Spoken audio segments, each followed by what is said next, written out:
So as we're saying in Luke as well as Matthew, that when one blind leader is leading and teaching others, they both will fall into a pit. Romans chapter 1 verse 16 says, first things always to the tribe of Judah, first things always to the Jew, and then to the nations. Let's continue with how she is a devastator to the earth. It's because of her confusion. It's in Ezekiel chapter 22.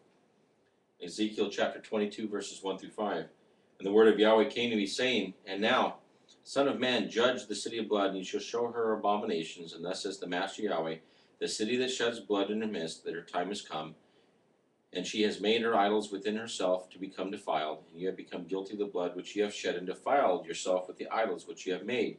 Thus you have brought your days near, and you have come to the end of your years. Thus I shall make you a reproach to the nations, and a mockery to all lands. Verse 5, those near and those who are far from you mock you.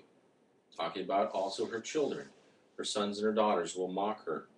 Defiled is your name, and great is your confusion.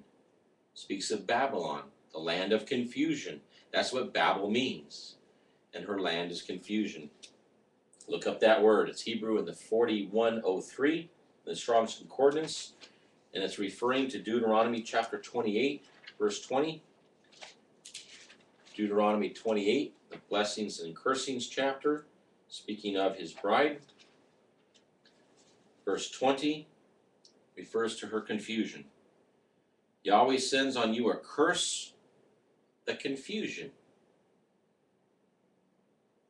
and the rebuke in all that you set your hand to do, until you are destroyed, and you shall perish quickly because of the evil that you are doing within your ways, the doing of all your ways by which you have forsaken me.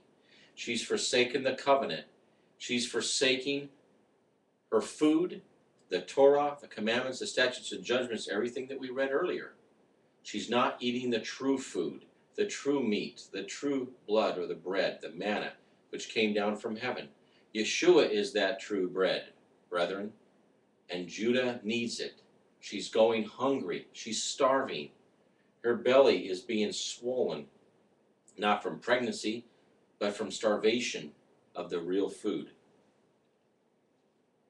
Number 17, in the list of characteristics, number 17 is she is a land filled with Jews and Israelites, according to Jeremiah 50, verses 1 through 4.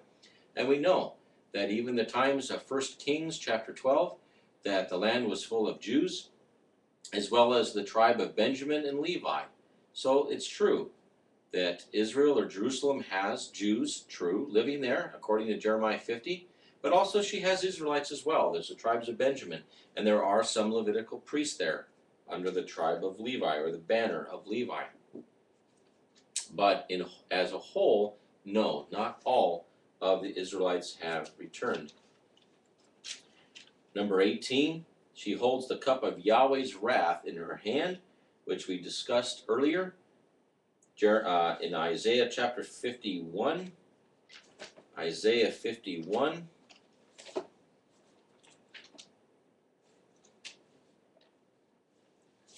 And I'll read verses 6 through 17.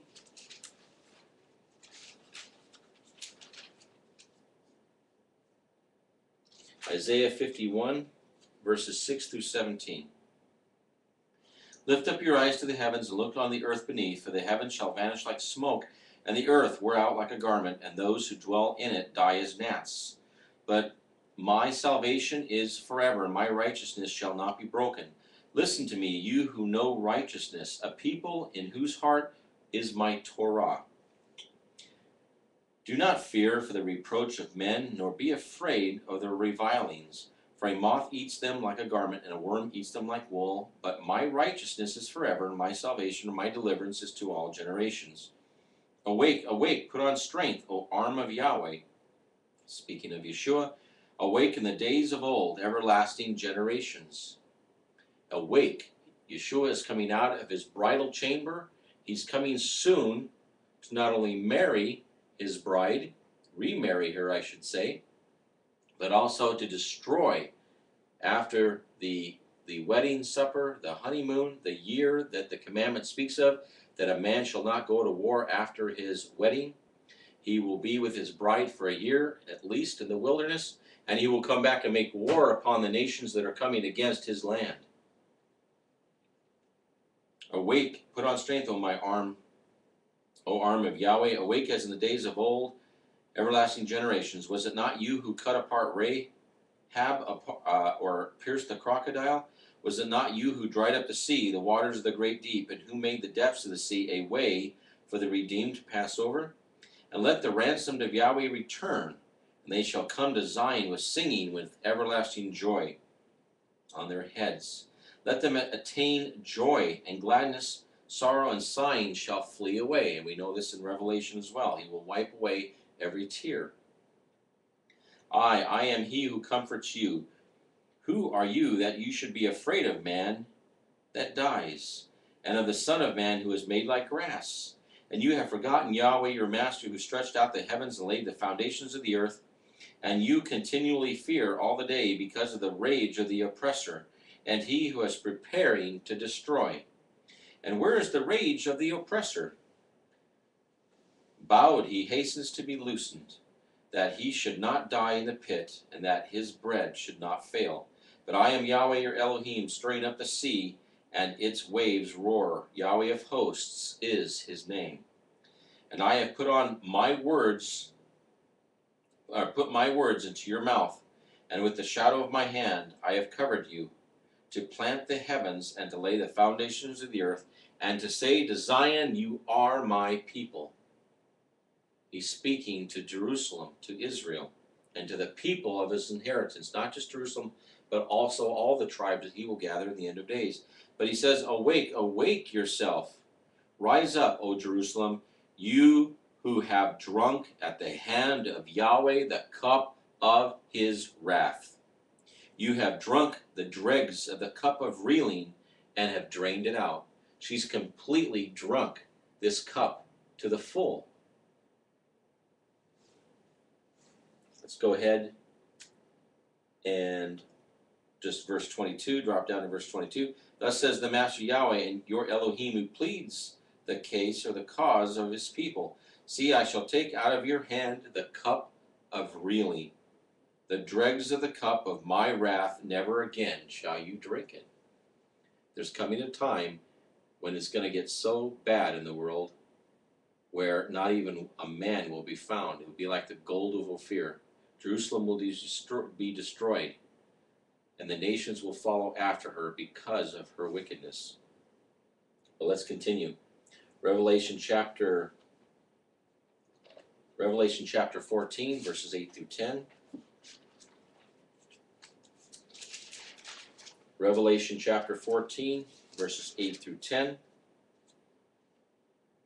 And another messenger followed, saying, Babylon, Babylon. Remember, confusion? We just read this. Confusion shall be fallen.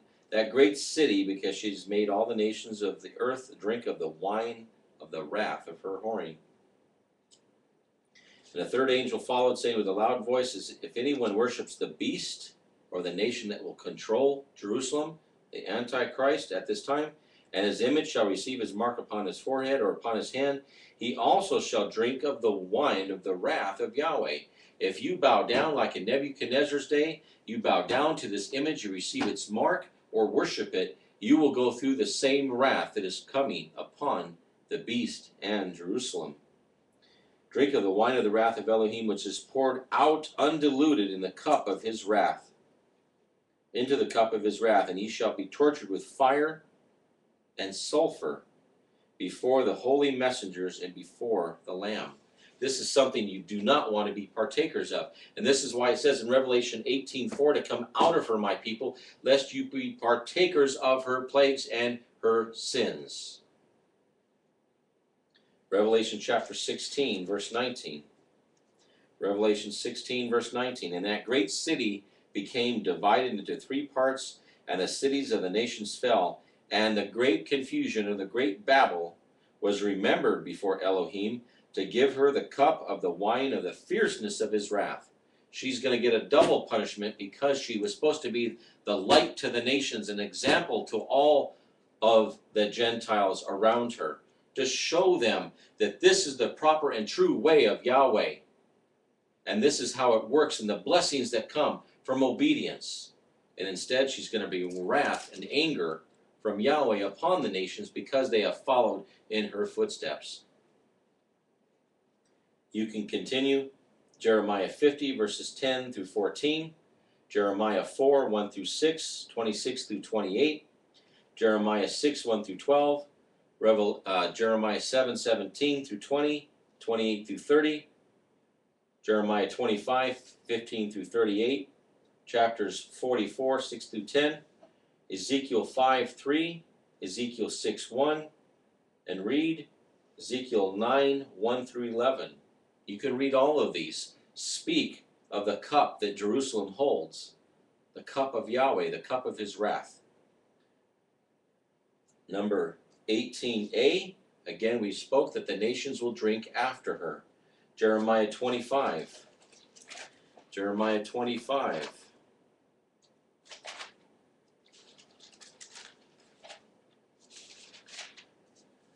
Jeremiah 25, and I will start in verse 10. And I shall banish from them the voice of rejoicing and the voice of gladness, the voice of the bridegroom and the voice of the bride, the sound of the millstones and the light of the lamps. This is Revelation chapter 18, 1 through 3.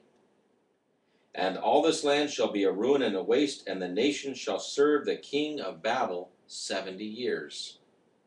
Many people believe America became Babel in approximately 1945 when she became a world ruler or a world superpower, a world superpower, and that she's the last of the nations, the last 240 years. But yet, brethren, there's a nation that came later in time, one that is much younger.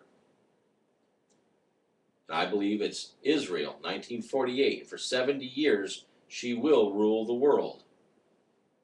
70 years are given to Babel. Remember, in Ezra 1, the Jews were given 70 years in Babel. No other time does it mention the 70 years except for Daniel chapter 7, 8, and 9. Specifically, Daniel chapter 9. 70 weeks, or the feast of Shavuot, Shavuin, will be given to Jerusalem. I think it's speaking of this. And it shall be when 70 years are completed, I shall punish the king of Babel on that nation of the land of the Chaldeans for the crookedness, declares Yahweh, and shall make it an everlasting ruin. When was Babylon, under Nebuchadnezzar and his son or his grandson, ever destroyed forever? The Persians took it over immediately. The Zondervan Bible commentary speaks of this. They took it over in one night, and the next day it was Babel under Persian dominance. When did Babylon ever become a ruin? And I shall bring upon all that land the words which I have pronounced against it, all that is written in this book. We spoke earlier of the bride, and the punishments are coming against her, and they're all written in this book, which Jeremiah is prophesying concerning all nations. For they shall be enslaved by many nations and great kings, and I shall repay them according to their deeds, according to the works of their hands. Now dropping down to verse 18, it says, namely first to Jerusalem. Again, Romans 1:16. Everything first to the Jew. Then it speaks to the king of Pharaoh, that they're going to be an astonishment, a hissing, and a curse. And its people, the mixed multitudes of all the lands, the king of the land of Uz, the king of the land of the Philistines, Ashkelon, Ashdod, Ekron, the remnant of Ashdod, Edom, Moab, the children of Ammon, speaking to Jordan, all the kings of Zoar, Sidon, the kings of the coastlands which are beyond the sea. What's going on right now? What's the confusion that's happening in the Middle East with all the Arabic nations? And these are being spoken of. Tunisia, Egypt, Jordan. They're all in the state of confusion. Why? The cup of wrath is being poured out right now, brethren, upon these nations. Not in completeness, but it is starting. Dedan, Tema, Buz, and all those in the farthest corners, the kings of Arabia, the kings of the mixed multitudes which dwell in the wilderness. Who's the king of Arabia right now? Look it up. The king is in dire health. He's about ready to either become seriously ill. Of course, we need to pray for those world rulers